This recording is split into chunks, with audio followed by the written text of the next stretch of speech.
যে যখন মানুষ বস্তুবাদী হয়, বেশি বস্তুবাদী মানে দুনিয়া নিয়ে খুব বেশি ব্যস্ত, পরকালের ফিকির কম, আল্লাহকে ভুলে গেছে। তারপরে যখন আমানত উঠে যায়, আমানত কি হয়? উঠে যায়।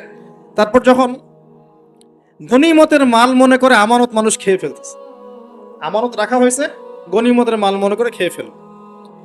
যখন মানুষ এই মাকে কষ্ট দেয়, মাকে কষ্ট দিয়ে মানে মায়ের সাথে খারাপ ব্যবহার করে, বউয়ের আঁচল ধরে বসে থাকে। যখন মানুষ বাবাকে দূরে ঠেলে দেয় আর বন্ধু বান্ধবকে কাছে টেনে নেয়। তারপরে আছে যখন গান বাজনা বাদ্যযন্ত্র বেশি হয়, মানুষের কানের কাছে যখন বাদ্যযন্ত্র বাজতে থাকে, মানে হেডফোন দিয়ে গান শুনছেন, এখন কানের কাছে বাদ্যযন্ত্র বাজতে। তারপর যখন মানুষ মাদকদ্রব্য বেশি সেবন করা শুরু করে, যখন জেনা বেশি বেড়ে যায়, অশ্লীলতা বেশি বেড়ে যায়, ব্যভিচার বেড়ে যায়, এই পাপগুলো যখন বেড়ে যায় এবং গায়িকা নর্তকীর সংখ্যা বেড়ে যায়, প্রতিটা কথা আরবি দিয়ে বলা আছে, আমি বলতে কোনো টাইম যেত, আমি শর্ট করে বললাম। এই কাজগুলো যখন একটা সমাজের মধ্যে বেশি হয়, তখন ওই জায়গায় আল্লাহর পক্ষ থেকে দুইটা মারাত্মক মানে আযাব আসে। তার মধ্যে একটা হচ্ছে মহামারী, আর একটা হচ্ছে এই ভূমিকম্প। আর ভূমিকম্পের সাথে চলে আসে ভূমি ধস, মানে ভূমি ধসে যায় এবং চেহারার আকৃতি পরিবর্তন হয়। আর একটা কি, হ্যাঁ, গরম বাতাসের আযাব আসে। এই গরম বাতাসের আযাবটা এখন আসে নাই, কিন্তু আমি শেষ জামানার হাদিসগুলো টুকটাক গবেষণা করে মনে হচ্ছে অচিরে গরম বাতাসের একটা আযাব আসবে বিশ্বের দিকে। এবং নাসাও এটা নিয়ে গবেষণা করছে অলরেডি। সূর্যের মধ্যে অনেক রকম বিক্রিয়া হচ্ছে, তেজস্ক্রিয় বিক্রিয়া হচ্ছে ইত্যাদি, হিলিয়াম গ্যাসের অনেক বিস্ফোরণ হচ্ছে।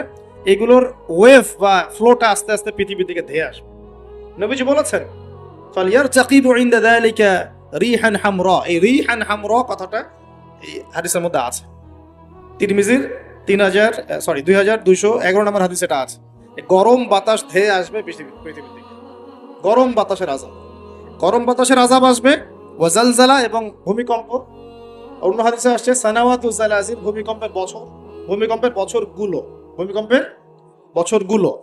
আর আসছে মুতানুন শাদীদ, বড় মহামারী। আর খসফুন মানে এই যে জমিন ধসে যাওয়া, মাসখান মানে চেহারা আকৃতি বিকৃত হয়ে যাবে। আর কযফান একটা আছে, কযফান মানে পাথরের বৃষ্টি বর্ষিত হবে। এই আযাবগুলো কখন আসে? এই পাপগুলোতে মানুষ যখন লিপ্ত। আর আমাকে বলেন দেখি, এই পাপগুলোতে আমরা কম বেশি লিপ্ত আছে কিনা? আর বড় বড় বস্তুবাদী শহরগুলোতে এই পাপগুলো বেশি না?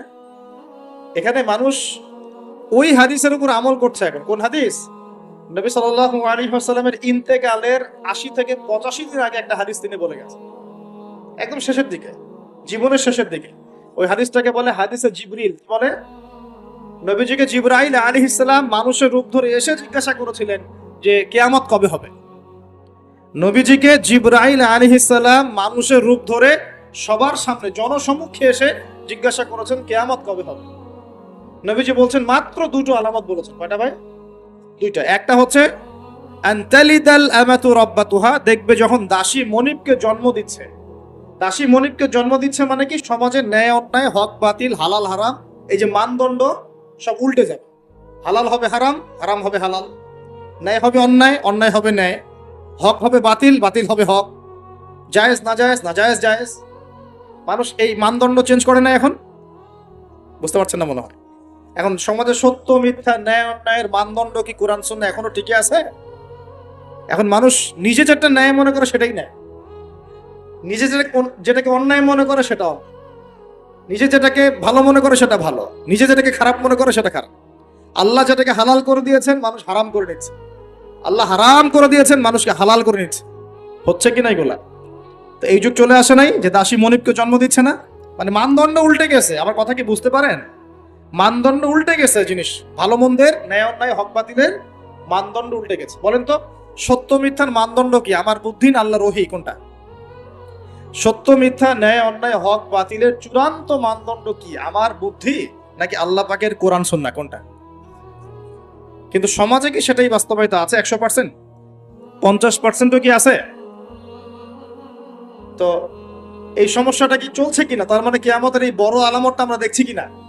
দেখছি। গেল দুই নম্বরটা নবী বলছেন ওয়া আনতারাল হুফাতাল উরাতাল আলাতা, রিয়া আশ-শাই ইয়াতাতাওয়ালুনা ফিল বুনিয়ান, নবীজি বলছেন যখন দেখা যাবে সমাজের সবচেয়ে দরিদ্র শ্রেণীর মানুষ, স্যান্ডেল কেনার টাকা ছিল না, কাপড় পরার টাকা ছিল না, এই শ্রেণীর মানুষ রাখাল মানে গরু ছাগল চড়াতো, এই শ্রেণীর মানুষ উঁচু উঁচু অট্টালিকা নির্মাণের প্রতিযোগিতা করে।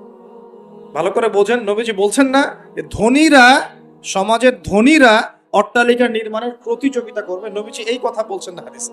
নবীজি বলছেন সবচেয়ে দরিদ্র শ্রেণীর মানুষ, রাখাল শ্রেণীর মানুষ, স্যান্ডেল নাই, গায়ে জামা নাই, এরা উঁচু উঁচু অট্টালিকা নির্মাণের প্রতিযোগিতা করবে।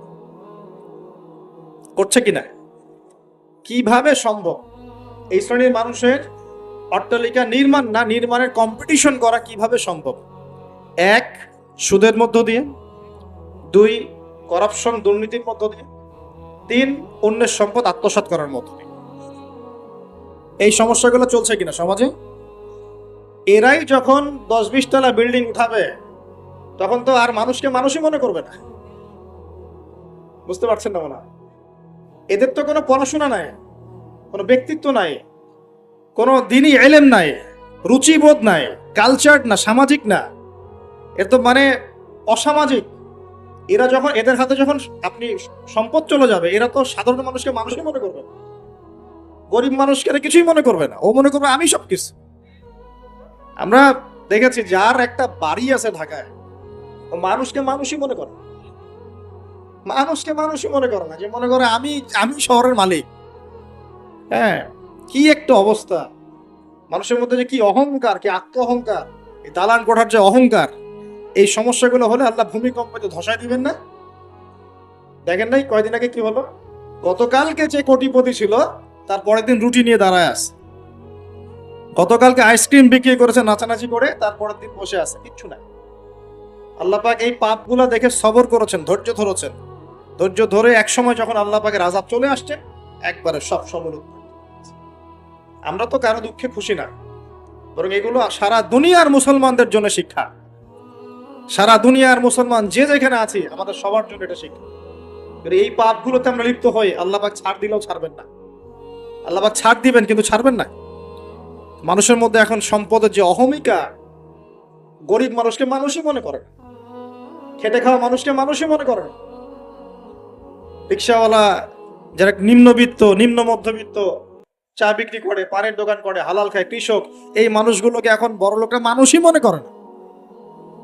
যাকাত তো দেয়ই না, যাকাত তো তার উপরে ছিল ফরজ, ওই যাকাত তো দেয়ই না যে এই খাবার তার কাছে পৌঁছাবে, উল্টা কিভাবে তাদের সম্পদ লুটে পুটে খাওয়া দেয় সেই বুদ্ধি। আবার দিলেও যে কত শর্ত, বাপরে বাপ। তো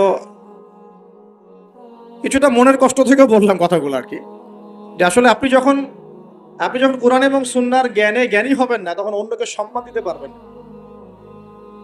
আমরা বড় বড় স্লোগান দিই যে অমুক অমুকের সেবক, অমুক অমুকের সেবক, আসলে সেবা সত্যিকার অর্থে করছি? আল্লাহ পাক তার রাসূলের মাধ্যমে জানিয়েছেন, এই হাদিসটা একটু শোনেন তারপর সামনে যাই।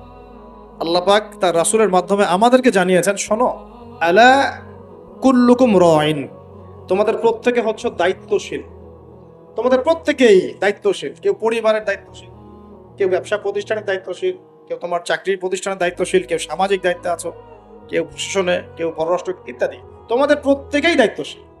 কুল্লুকুম রাইন ওয়া কুল্লুকুম মাসউলুন আন রাইয়াতি, এবং তোমাদের প্রত্যেককে যার যার দায়িত্ব সম্পর্কে আল্লাহ কিয়ামতের মাঠে জিজ্ঞাসা করবে। আমরা কি উত্তর দেওয়ার জন্য প্রস্তুত আছি ভাই?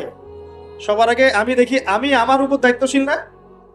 মনে করেন আমি বা আমাদের মতো যারা আছেন, যারা দায়ী ইলাল্লাহ, আলেম ওলামা, যারা উম্মার জন্য ভালো চিন্তা করেন, জনগণকে পথ দেখানোর চেষ্টা করেন, তাদের উপর সবচেয়ে বড় আমানত হচ্ছে কোরআন এবং হাদিস।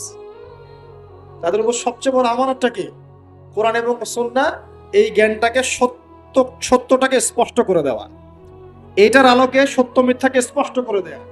কতজন মানুষ এই কাজটা করতেছে?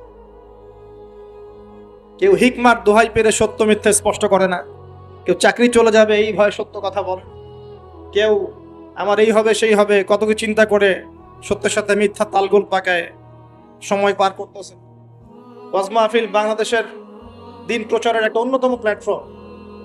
সারা দেশে মনে হয় প্রতিদিন 100-200 মাহফিল হয়, হয় কি না? কিন্তু আপনি দেখবেন প্রচুর মাহফিল অহেতুক গাল গল্প কেচ্ছা কাহিনী টাইম নষ্ট করে।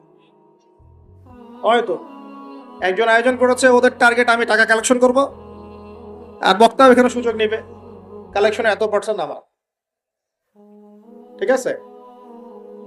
তারপরে জনগণও আসবে, কেউ আসছে ভিডিও করতে, কেউ সেলফি উঠাইতে, কেউ এইটা কেউ সেইটা, ওদিকে চানাচুর খাচ্ছে, ওদিকে মেলা লাগছে, এরকম দেখেন। এক একজন এক এক উদ্দেশ্য। আসলে উদ্দেশ্য কি আমার এখানে? উদ্দেশ্য হবে আমি আল্লাহর দ্বীনের সত্য কথাগুলো কোরআন সুন্নাহর মানদণ্ডে যাচাই বাছাই করে যুগোপযোগী ভাবে জনগণের বুঝ অনুযায়ী তাদেরকে বুঝিয়ে দিয়ে আসবো। জনগণ কি করবে? অডিয়েন্স, তারা এখানে আসবে একটা নিয়াতে, আমরা কোরআন সুন্নাহ শুনবো, কোরআন সুন্নাহর কথাগুলোকে মেলাবো, যাচাই করব, যদি কোরআন সুন্নাহর সাথে মিলে যায় আমি গ্রহণ করব, যদি বক্তার কথা কোরআন সুন্নাহর সাথে না মেলে আমি নিব না। আমি কেন, যত বড়ই বুজুর্গ বক্তা আসুক না কেন, আলেম আসুক না কেন, কোরআন সুন্নাহর সাথে যদি তাদের কথাগুলো মিলে না যায় সেই কথা কখনোই আপনি গ্রহণ করবেন? কখনো কখনো কেউ অজ্ঞতাবশত এমন কথা বলতে পারে যেটা কোরআন সুন্নাহয় নাই। এটা যদি অজ্ঞতাবশত হয় তাহলে সে জ্ঞান অর্জন করলে আপনাকে শুধরে দিবে ইনশাআল্লাহ। আর যদি কেউ কেউ ইচ্ছা করে এগুলো করে তাহলে আপনার উপর দায়িত্ব হচ্ছে কোরআন সুন্নাহর মানদণ্ডে যাচাই করে তার কথা গ্রহণ করা। এই কাজটাই বা কয়জন করে? শ্রোতাদের মধ্যে অনেকে আসছি বক্তাকে একবার দেখবো চলে যাব, কেউ আসছে সেলফি উঠা, কেউ মোবাইলে ছবি তুলবে, কেউ ভিডিও। প্রতিটা কাজের উদ্দেশ্য কি? আমাদের দ্বীনি কাজের উদ্দেশ্য হবে এই কাজগুলোর ওসিলায় পরকালে আল্লাহর নাজাত যেন পাই ইনশাআল্লাহ, এবং দুনিয়াতে আল্লাহর দ্বীন যেন এগিয়ে যায়, উপকৃত হয়। আর রিজিক, টাকা পয়সা, উন্নয়ন সবকিছু আল্লাহ পাকে দিবে ইনশাআল্লাহ। আল্লাহ দিবেন না? ইসলামপন্থীদের হাতেই সবচেয়ে বেশি রিজিক থাকবে ইনশাআল্লাহ, ইসলামপন্থীদের হাতেই সবচেয়ে বেশি সচ্ছলতা থাকবে ইনশাআল্লাহ। আর আগামীতে যে দিন আসতে যাচ্ছে, যে অর্থনৈতিক সংকটময় বিশ্ব আসতে যাচ্ছে, এই সময় যে কোরআন সুন্নাহর আলোকে ইকোনমিক্স ঢেলে সাজাবে সেই পার পাবে, অন্য কেউ পার পাবে না। বিশ্বাস করছেন না? দেখে নিয়ে, যাকাত যদি এখনো চালু না হয় তাহলে গরিব মানুষের পেটে এবার লাথি মারা হবে সামনে, দেখে নিয়ে। যাকাত চালু করতে হবে। খালি কোটি কোটি টাকা প্রতি মাসে মাসে কামাই করব, যাকাত দিব না, এটা বাদ দিয়ে দেন। যাকাত যে দিবে না সেও বিপদে পড়বে, যাকাত যাকে দেয়া হবে না তারও অর্থনৈতিক মন্দা শুরু হয়ে যাবে। যাকাত আল্লাহ পাক দিয়েছেন কোরআনের অর্থনীতি মানে যাকাত, কোরআনের অর্থনীতি মানে ব্যবসা, কোরআনের অর্থনীতি মানে সাদাকা, কোরআনের অর্থনীতি মানে কৃষিভিত্তিক অর্থনীতি।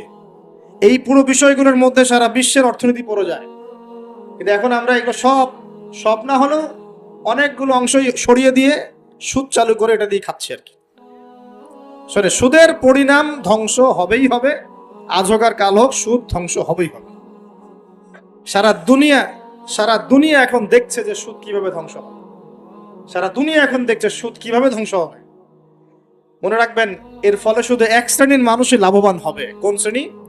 যারা বুর্জোয়া শ্রেণী, যারা পুঁজিবাদী শ্রেণী, যারা ধনিক শ্রেণী, যাদের হাতে সম্পত্তি কুণ্ঠিগত থাকবে, এরা হয়তো পার পেয়ে যাবে এই দুনিয়াতে। কিন্তু মধ্যবিত্ত শ্রেণী আর নিম্ন মধ্যবিত্ত শ্রেণীর জীবনে এমন দুর্ভোগ নেমে আসবে সামনে, দেখে নিন। কি সুদের পরিণতি হচ্ছে ধ্বংস, সুদের পরিণতি মানেই ধ্বংস। সুদ যখন চালু হবে তখন আল্লাহ পাক কোরআনে বলছেন, ও যে ব্যক্তি সুদ খেলো সে যেন আমার এবং আমার নবীর সাথে যুদ্ধ করলো।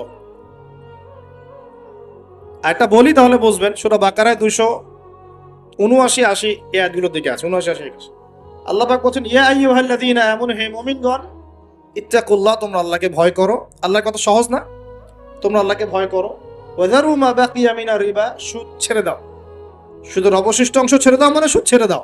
ওয়া ইল্লাম তাফআলু, যদি তোমরা সুদ না ছাড়ো, ফাআযানু বিহারবিন মিনাল্লাহি ওয়া রাসূলিহি, তাহলে আল্লাহ এবং তার রাসূলের সাথে যুদ্ধের ঘোষণা শুনে নাও। কার কথা এটা? আমি বানিয়ে বললাম?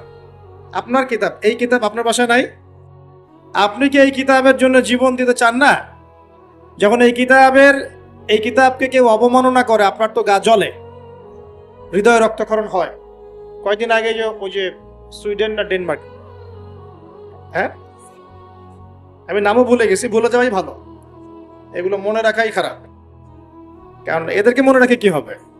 শুধু প্রথম কথা হচ্ছে যে ওই ওই পশ্চিমা সভ্যতার মধ্যেই যারা বাক স্বাধীনতার কথা বলে, ব্যক্তি স্বাধীনতার কথা বলে, আর তাদের বাক স্বাধীনতা মানে হচ্ছে ছেলে ছেলে বিয়ে করতে পারো, এটা ব্যক্তি স্বাধীনতা।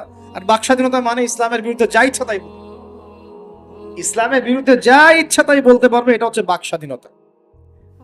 আর আল্লাহ পাকের বিধানের বাইরে যা ইচ্ছা তাই করতে পারবে, মদ খাবে, সুদ খাবে, ঘুষ খাবে, জেনা করবে, পর্নোগ্রাফিতে থাকবে, যা ইচ্ছা করবে, এর নাম হলো ব্যক্তি স্বাধীনতা। এটা ওরা বিশ্বাস করে। তো সেখানে কোরআনকে অবমাননা করেছে, কোরআন পুড়িয়ে দিয়েছে, আপনারা দেখেছেন তো। তখন আপনার খারাপ লাগে নাই? একটু খারাপ লাগে নাই ভাই? কষ্ট হয় নাই? যদি সে আপনার ছেলে হতো আপনি কি করতেন বলেন? আপনার ছেলে যদি কোরআন পুড়িয়ে দিত কি করতেন?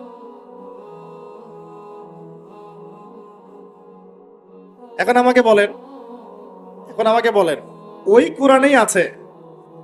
কোরআনেই আছে, সুদ খাওয়া মানে আল্লাহ এবং তার রাসূলের সাথে যুদ্ধ করা। আর আমি আর আপনি যে মানছি না, এখন আমাদের কি হবে বলেন? সে তো অমুসলিম, কোরআনে কি আছে জানেই না বেচারা। কোরআনের প্রতি অনেক ক্ষোভ, কারণ কোরআন ওদের সমস্ত জাহিলিয়াত অন্যায়ের বিরুদ্ধে কথা বলে। এই জন্য কোরআনকে পুরা দিতে চায় এবং নবীকেও গালিগালাজ করে, তাই না? ইসলামের বিরুদ্ধে দাঁড়ায় যায়, ইসলামের বিরুদ্ধে ওরা চেষ্টা চালায়, কারণ ওরা জানে না ইসলাম কি, ওরা বোঝে না কোরআন কি, ওরা বোঝে না মুহাম্মদ সাল্লাল্লাহু আলাইহি ওয়াসাল্লাম কে, তিনি কেমন আদর্শ, কেমন মানুষ, তিনি যে পুরো বিশ্বের জন্য রহমত, ও তো জানেই না, বুঝেই না। আমরা জানি না। এখন আমরা যে জানি, কিন্তু আমরা যে কোরআন পড়তে জানি না। আমরা তো জানি, কিন্তু আমরা তারপরেও যে কোরআন তেলাওয়াত করতে পারি না, জানার পরেও যে কোরআনের অর্থ কোনোদিন পড়ে দেখলাম না। আরে গত বছর তো অর্থ পড়তে বলেছিলাম যে অর্থগুলো একটু পড়ে দেখেন, বাপরে বাপ, যে ধোয়াটা ধুইলো আমাকে, আমি একদম পরিষ্কার হয়ে গেছি, এমন ধোয়া ধুয়ে গেছে। কোরআনের অর্থ পড়ার দরকার নাই। আমি কি বলেছিলাম যে কোরআন তেলাওয়াত করলে কোনো নেকি হবে না? কোরআন তেলাওয়াত করলে কোনো নেকি হবে না, এই কথা বলেছিলাম না? বলেছিলাম যে কোরআন তেলাওয়াত শুধু তেলাওয়াত করে গেলে আপনি ভিতরের হকটা আদায় করতে পারবেন না, কোনটা বলেছে? আর কোরআনে আপনি সূরা ফাতিহা পড়লেন, কিন্তু সূরা ফাতিহার অর্থ আপনি বুঝলেন না। আপনি কি সূরা ফাতিহার মধ্যে আল্লাহ যা বলেছেন তা কি বুঝতে পারলেন? এই যে আয়াত একটা তেলাওয়াত করলাম, আপনি পড়তে পারলেন, ইয়া আইয়ুহাল্লাযীনা আমানু তাকুল্লাহা ওয়া যারু মা বাকিয়া মিনার রিবা ইন কুনতুম মুমিনিন ওয়া ইন লাম তাফআলু ফাআযানু বিহারবিন মিনাল্লাহি ওয়া রাসূলিহি। আপনি কি কিছু বুঝলেন? তিলাওয়াত তো করলেন, প্রত্যেক হরফে 10 নেকি হলো, আপনার আমলনামায় প্রত্যেক হরফে 10 নেকি হলো, ঠিক আছে, বুঝলাম, মানলাম। কিন্তু এই আয়াত যে আপনি বুঝতে পারলেন না। কিন্তু এখন আমি যদি বলে দেই আয়াতের অর্থটা এমন, হে মুমিনগণ, আল্লাহকে ভয় করো, সুদ ছেড়ে দাও, যদি না ছাড়ো আল্লাহ এবং তার রাসূলের সাথে যুদ্ধের ঘোষণা শুনে রাখো। এবার কি কিছু বুঝতে পারলেন? বুঝতে পারেন না? তাহলে অর্থের দরকার নাই ভাই। আর কত সহজ করে বলবো বলেন তো ভাই? আর কত সহজ করে বুঝবো? আমি যে এখন মুসলিম পরিবারে জন্ম নিয়েও যে আমি কোরআন তেলাওয়াত করতে পারছি না, অর্থটা পড়ে দেখছি না, নবীর হাদিসগুলো পড়ছি না, কোরআন রেগুলার একটু তেলাওয়াত করি না, কোরআনের একটু দাওয়াত মানুষকে দেই না, কোরআনের কাজে সাহায্য করছি না, এগুলো কি আমার অপরাধ হচ্ছে না? কে বড় অপরাধী তাহলে, তারা না আমরা? বলেন এবার। কি ওয়াদাটা করতে পারি? প্রথম ওয়াদা করেছেন দরুদ পড়বেন সকালে সন্ধ্যায় 10 বার করে, মনে আছে তো নাকি ভুলে গেছেন? আমাদের মেমোরি তো এখন মাছের মতো, অ্যাকুরিয়ামের মাছ আছে না, ওই মাছের মেমোরি ওখানে ঘোরে কেন সারাদিন জানেন? কারণ ওর memory short time memory loss, মানে ওর মেমোরি এত নিচু স্কেলের, ও মনে করে যে এটা হচ্ছে অনেক বড় সমুদ্র, কোথায় গেল ভুলে গেল, এই যেখান থেকে এই পর্যন্ত গিয়েছে ও ভুলে গেছে কোথায় কোথায় আসছে, মেমোরি লস। আমাদের কেন জানি আমাদের জাতিটা এরকম হয়ে গেছে, আল্লাহ মাফ করো। একটা ইস্যু আসে, ওইটা নিয়ে একদম মাতামাতি লাফালাফ, চলে গেলে ওইটা ভুলে যাবে, নতুন ইস্যু, এমনটা হয় না? আচ্ছা, তো আপনারা ওই রকম হয়েন না অন্তত পক্ষে, আল্লাহ পাক তৌফিক দান করুন। যাই হোক, এই শবে মেরাজে রাসূল সাল্লাল্লাহু আলাইহি ওয়াসাল্লামকে আল্লাহ পাক তার আরশের কাছাকাছি নিয়ে আল্লাহ পাক যে কথাবার্তা বলেছেন, আল্লাহ পাকের সাথে তিনি যে কথা বলেছেন, আল্লাহর নূর দেখেছেন, আল্লাহর দিদার লাভ করেছেন, এই সময় আল্লাহ রাব্বুল আলামিন তাকে 3টা হাদিয়া তৌফা দিয়েছেন। কয়টা ভাই? গৌরের সাথে শোনেন, মনোযোগ দিয়ে শোনেন। 3টা হাদিয়া দিয়েছেন। এক, আল্লাহ পাক আমাদের নবীকে দিয়েছেন 50 ওয়াক্ত নামাজ। কত ওয়াক্ত? এই 50 ওয়াক্ত নিয়ে তিনি আসছিলেন। আস্তে আস্তে পঞ্চম আসমানে দেখা হয়েছে মুসা আলাইহিস সালাম। কোন নবী? মুসা আলাইহিস সালাম নাম তো জানে। কোরআনে সবচেয়ে বেশি কোন নবীর নাম এসেছে এটা জানেন তো? হয়তো অনেকে জানতেন না। কোরআনে কিন্তু সবচেয়ে বেশি আমাদের নবীর নাম আসেন। কোরআনে সবচেয়ে বেশি এসেছে নবী মুসা আলাইহিস সালামের নাম প্রায় 137 জায়গায়। কত জায়গায়? আরো কম বেশি হতে পারে, এটা আমাদের ছোট্ট গবেষণা, আল্লাহু আ'লাম বিসওয়াব। তো কারণ কোরআন খুললেই দেখবেন মুসা আর ফেরাউন, মুসা আর ফেরাউন, আছে না? মুসা আলাইহিস সালাম পঞ্চম আসমানে আমাদের নবীকে বলছেন 50 ওয়াক্ত নামাজ আপনার উম্মত পড়তে পারবে না, আপনি কমিয়ে নিয়ে আসেন। আমার উম্মতকে 2 ওয়াক্ত নামাজ দেয়া হয়েছিল, পড়তে পারে না। আচ্ছা, আর যারা বলে আমরা নাসারা বা খ্রিস্টান, এরাও সত্যিকারের খ্রিস্টান নয়। সত্যিকারের খ্রিস্টানরা কখনো 3 খোদায় বিশ্বাস করতো না। তারা বিশ্বাস করতো আল্লাহ ছাড়া কোনো ইলাহ নেই এবং আল্লাহ পাকের কোনো সন্তান নেই, তারা বিশ্বাস করতো। তারা বিশ্বাস করতো ঈসা আলাইহিস সালাম আল্লাহর সন্তান নয়। সত্যিকারের খ্রিস্টান ছিল বাদশা নাজাশী। কি নাম? নাম শুনেন নাই মনে? বাদশা নাজাশী ছিল নবী সাল্লাল্লাহু আলাইহি ওয়াসাল্লামের সময় এমন একজন খ্রিস্টান শাসক যার রাজ্যে কেউ জুলুমের শিকার হতো না। মুসলমানরা একসময় সেই রাজ্যে আশ্রয় নিয়েছিল এই মুশরিকদের অত্যাচার থেকে বাঁচার জন্য। এই বাদশা নাজাশী মুসলমানদেরকে আশ্রয় দিয়েছিল, তাদের ভরণ পোষণ দেখাশোনা সবকিছু করেছিল। এই বাদশা নাজাশী যখন মারা যায়, আমাদের নবী নিজে তার গায়ে বানা জানাজার নামাজ পড়েছে। তারা ছিল প্রকৃত খ্রিস্টান, যার সামনে জাফর রাদিয়াল্লাহু আনহু সূরা মারিয়াম তেলাওয়াত করেছিলেন। সূরা মারিয়ামের তেলাওয়াত শুনেই তিনি চোখ দিয়ে দরদর করে কান্না শুরু করেছেন। তো মনে রাখবেন, এখনকার ইউরোপিয়ান জিউসরা কিন্তু প্রকৃত বনু ইসরাইল নয়, এটা মাথায় রাখবেন। তারপরে সামনে যায়। তো মুসা আলাইহিস সালাম কমাতে চাপ দিচ্ছেন। নবী সাল্লাল্লাহু আলাইহি ওয়াসাল্লাম একবার যাচ্ছেন 50 থেকে 45, 45 থেকে 40, 40 থেকে 35, এই করতে করতে করতে করতে 5 ওয়াক্ত নামাজ হলো। কত ওয়াক্ত? 5 ওয়াক্ত। এবার মুসা আলাইহিস সালাম বলছেন আরো কমায় নিয়ে আসেন, আমার উম্মত 2 ওয়াক্ত নামাজ পড়তে পারে নাই, আপনি আরো কমিয়ে নিয়ে আসেন। তখন নবী সাল্লাল্লাহু আলাইহি ওয়াসাল্লাম বলছেন আমি আমার রবের কাছে এই আরজি পেশ করতে লজ্জা বোধ করছি। কি বোধ করছি? লজ্জা বোধ করছি। তারপর আল্লাহ রাব্বুল আলামিন বললেন যে তোমার উম্মতের উপর আমি 5 ওয়াক্ত নামাজই ফরজ করলাম, এই হাদিয়া দিলাম, কিন্তু তারা যদি 5 ওয়াক্ত নামাজ পড়ে 50 ওয়াক্তের নেকি দেওয়া হবে। আর কিছু চাই ভাই? 5 ওয়াক্ত নামাজ পড়লে আমরা প্রতিদিন 50 ওয়াক্ত নামাজ পড়ছি। শুধু তাই নয়, আল্লাহ পাক বলে দিলেন তোমার উম্মতের কোনো ব্যক্তি যে কোনো ভালো কাজ করুক না কেন তাকে 10 গুণ বাড়ায় দেওয়া হবে। 1 টাকা দান করেছেন, 10 টাকার নেকি দেওয়া হবে। 1 রাকাত নামাজ পড়লেন, 10 রাকাতের নেকি দেওয়া হবে। একটা সেজদা করলেন, 10টা সেজদার নেকি পাওয়া যাবে। একবার সুবহান, একটা পাপের কারণে আল্লাহ পাকের মহামারী নেমে আসে। আল্লাহ পাকের পক্ষ থেকে মহামারী নেমে আসে। সেই পাপটার নাম হলো ফাহেশাত, অশ্লীলতা, নোংরামি, ব্যভিচার, পরকে। যে নোংরামি না এগুলা, এই এই এই এই পাপগুলোর কারণে আল্লাহর পক্ষ থেকে এমন এমন রোগ ব্যাধির জন্ম হয় যে রোগগুলো আগে বিশ্বের মধ্যে ছিল না। এই কথাটা হাদিসের মধ্যে আছে।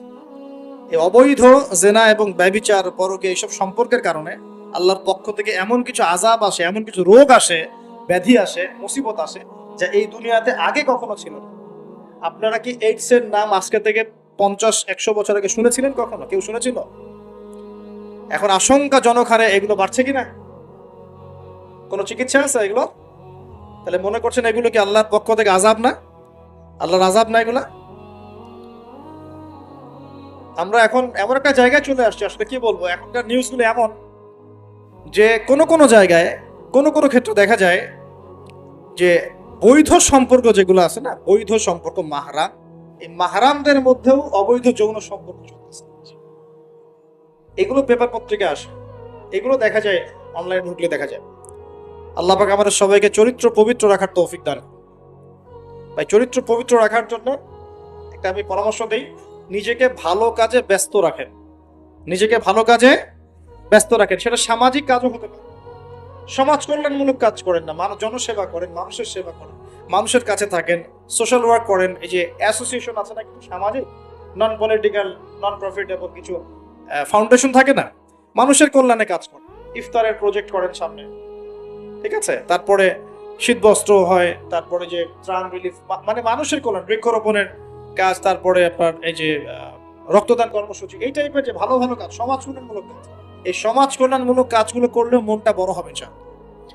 ভালো কাজে ব্যস্ত থাকবেন, আপনি দেখবেন মাথার মধ্যে শয়তানি নাই। যখন মানুষের কাজ নাই, সারাদিন অলস বসে থাকে, মাথার মধ্যে দুনিয়ার শয়তানি ঘোরাফেরা করতে। আল্লাহ পাক আমাদের সবাইকে ভালো কাজের সাথে থাকার তৌফিক দান এবং ভালো কাজে একে অপরকে সহযোগিতা করার তৌফিক দান। এবং আল্লাহর ওয়াস্তে একটু ওয়াদা করেন, আর যাই করেন অর্থনৈতিক জীবনে সুদের সাথে সম্পৃক্ত হবেন। হবে সুদের পাপ কি? নিজের মায়ের সাথে করা। এই হাদিস কেউ শোনায় নাই ভাই? সুদের পাপের 70টা বা 73টা শাখা আছে। তার সবচেয়ে উঁচুটা আমি বলেছি কোরআন থেকে, আল্লাহ এবং তার রাসূলের সাথে যুদ্ধ করা। সবচেয়ে নিচের পাপটা কি জানেন? সবচেয়ে নিচের পাপ হচ্ছে নিজের মাকে বিয়ে করা। নাউযুবিল্লাহ। নিজের মাকে কেউ বিয়ে করে? এর চাইতেও জঘন্য কাজ হলো সুদ খাওয়া, কারণ সুদের মধ্য দিয়ে মানুষের রক্তকে চুষে খাওয়া হয়। আর মেরাজের রাতে যখন নবী সাল্লাল্লাহু আলাইহি ওয়াসাল্লাম, যে মেরাজের কথা বলছিলাম, তিনি আল্লাহর সাথে সাক্ষাৎ করতে গিয়েছিলেন, তখন জাহান্নামের অনেক আযাব তিনি দেখেছেন। আর কিছু প্রশ্ন করতে পারে মানুষ যে জাহান্নাম কি তাহলে আগে তৈরি হয়ে আছে, আযাব কি এই সেই, এগুলো অ্যান্সার দেওয়ার জন্য আরেকটা লেকচার লাগবে। মনে রাখবেন, সময় এর নিয়ন্ত্রণ আল্লাহর হাতে। আমাদের কাছে অতীত, বর্তমান, ভবিষ্যৎ এই বিষয়গুলো আছে, আমাদের টাইম ফ্রেমের মধ্যে এটা আছে। আল্লাহ পাকের কাছে এইভাবে সময় না যে অতীত একটা, এটা বর্তমান, ভবিষ্যৎ, সবকিছু আল্লাহর সামনে। সবকিছু আমরা যেখানে ঘুরি, এই সৌরজগতে আমরা ঘুরছি, এই যে ওয়াজ করছি যখন আমরা, এখনো জমিনটা ঘুরছে কিনা? আমাদেরকে নিয়ে পৃথিবী ঘুরছে শূন্যের মধ্যেই। সুবহানাল্লাহ বলেন। আমাদেরকে নিয়ে পৃথিবী এখনো এই মুহূর্তেও শূন্যের মধ্যে ঘুরছে, আসমানে ঘুরছে কিনা? আমরা কি টের পাচ্ছি না? সূর্য উঠছে, আমাদের কাছে মনে হয় যে একটা দিন আসলো, ডুবলো, একটা রাত হয়ে গেল। যদি আল্লাহ পাক পৃথিবীর ঘোরার গতিটাকে কমায় দেন, তাহলে কি হবে জানেন? দিন রাত লম্বা হয়ে যাবে। বুঝেন না? আল্লাহ পাক যদি এই যে আমরা ঘুরছি মনে করেন এভাবে, আল্লাহ যদি গতিটাকে কমায় দেন, আস্তে আস্তে ঘোরে, তাহলে দিন রাত লম্বা হয়ে যাবে। বিজ্ঞানীরা বলে, এটা বিজ্ঞানীদের কথা, এটা আমার কথা না, বিজ্ঞানীরা বলে তখন আমাদের দাড়ি চুলও নাকি পাকবে না, বয়সও নাকি পাকবে না। যাই হোক, ওটা ওদের থটস, এটা আমাদের থটস না। আলোর বেগে যদি মানুষ মহাবিশ্বে, মহাকাশে সফর করতে পারে, আলোর বেগের চেয়ে বেশি বেগে, এখনকার সায়েন্সরা বলে, ওরাই বলে যে মানুষ তখন ফিউচারে চলে যেত, ভবিষ্যতে যেতে পারে আলোর বেগে যদি সফর করতো। এটা ওদের কথা, আমরা এইসব আলোচনা যাচ্ছি না। বলছি সময়ের নিয়ন্ত্রণ কার হাতে? আল্লাহর হাতে। বারজাখ বলে একটা জগৎ আল্লাহ তৈরি করেছেন। কি নাম? বারজাখ। এই জগৎটা হচ্ছে আমাদের দুনিয়ার জগৎ আর জান্নাত জাহান্নামের যে কিয়ামতের দিন, এর মাঝখানের একটা জায়গা। এখানে ইল্লিন আর সিজ্জিন দুটো স্তর আছে, একটা নাম ইল্লিন, একটা সিজ্জিন। এই দুনিয়ার নেককার মানুষ যারা, তাদের আত্মাগুলোকে আল্লাহ পাক এই যে ইল্লিনে নিয়ে গিয়ে রেখেন। আর দুনিয়াতে যারা পাপাচারী, তাদের আত্মাগুলোকে আল্লাহ পাক সিজ্জিনে রেখেন। এই যে কবরের যে আযাব, যে আমরা একটা কথা বলি, এটা আযাব বলতে রুহের আযাব। কিসের আযাব? রুহ। দেহ তো আপনার নাই, ওখানে দেহ আছে, দেহ তো পচে গেছে, গলে গেছে, তাহলে আযাবটা কিসের? রুহের। বুঝাচ্ছি, আমি এই পড়াশোনাটা করেছি এবং গাজ্জালি রাহিমাহুল্লাহর বই থেকে। এত গভীর লেখা, ধরতে গেলেও মনে হয় যে একটা লাইন 10 বার পড়তে হচ্ছে। একটা এক্সাম্পল দিয়ে তিনি বোঝাচ্ছেন এভাবে। তিনি বলছেন এটা একটা উদাহরণ মাত্র, এটাই প্রকৃত ব্যাখ্যা না, একটা উদাহরণ মাত্র। বোঝানোর চেষ্টা করছেন তিনি এভাবে যে আমরা যখন ঘুমাই, অনেকে ভালো স্বপ্ন দেখেন না? ভালো স্বপ্ন দেখে আপনার কাছে ভালো লাগছে, খুব মজা লাগছে না? স্বপ্নের মধ্যে আপনি কি ভালো ফিল করছেন? মাশাআল্লাহ, ভালো লাগছে, ঘুরছেন ফিরছেন, খাচ্ছেন। যখন কোনো খুব ভালো আপনি একটা স্বপ্ন দেখেন, আপনার কিন্তু ভালো লাগে। আপনি স্বপ্নে, ঘুমন্ত অবস্থাতেই আপনি স্বপ্নে বাস্তবের ফিলিংস পাচ্ছেন, মনে হয় না? আল্লাহ পাক যদি আপনাকে স্বপ্নের মধ্যে রেখে দেন, ধরেন 1 বছর, 1.5 বছর, 2 বছর, তার মানে 1-2 বছর আপনি স্বপ্নের মধ্যেই বাস্তবের ভালো লাগার ফিলিংসটা পেতে থাকবেন, কিন্তু আপনি ঘুমিয়ে আছেন। বাইরে থেকে আমি আপনাকে দেখছি যে আপনি ঘুমিয়ে আছেন, আপনি ঘুমন্ত অবস্থাতেও ভালো স্বপ্ন দেখেই ভালো ফিল করছেন। তিনি বোঝাচ্ছেন, উদাহরণ দিয়ে বোঝাচ্ছেন, এটা কিন্তু ব্যাখ্যা নয়, জাস্ট একটা বুঝাচ্ছেন উদাহরণ দিয়ে। আল্লাহ পাক যখন শহীদদের রূহগুলোকে জান্নাতে রেখে দেন, জান্নাতে তারা এইভাবে রূহগুলো ঘুরতে থাকে, ফল ফলাদি খেতে থাকে, পাখির মধ্যে রূহ দিয়ে দেন, সবুজ পাখি, এই পাখি উঠতে থাকে, তারা ভালো ফিল করতে থাকে। ওই হায়াতটাকে আল্লাহ পাক